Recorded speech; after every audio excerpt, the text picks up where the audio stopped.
एगो चुम्मा एगो चुम्मा एगो चुम्मा लेला राजा जी बन जाई जतरा एगो चुम्मा लेला राजा जी बन जाई जतरा जाता परदेस बलम्मा छोड़ के आपन देश बलम्मा काद खलाई बा पंडित जी से गोदिया के बोलवा के काद खलाई बा पंडित जी के देखवाई बा पंडित जी से कोलवा के पोथी पातारा एगो चुम्मा एगो चुम्मा एगो चुम्मा एगो चुम्मा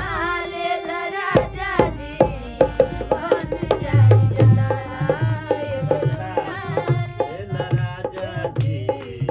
बन जाई जतरा जतरा लेला राजा जी बन जाई जतरा जातारा परदेस बलम्मा छोड़ के आपन देश बलम्मा काद खलाई बा पंडित जी से खोलवा के बोली पताई खोलवा के बोली पोथी पोथी पोथी हाँ। पोथी पोथी मतलब का किताब देखवाई बा पंडित जी से खोलवा के पोथी पतारा एगो चुम्मा एगो चुम्मा एगो चुम्मा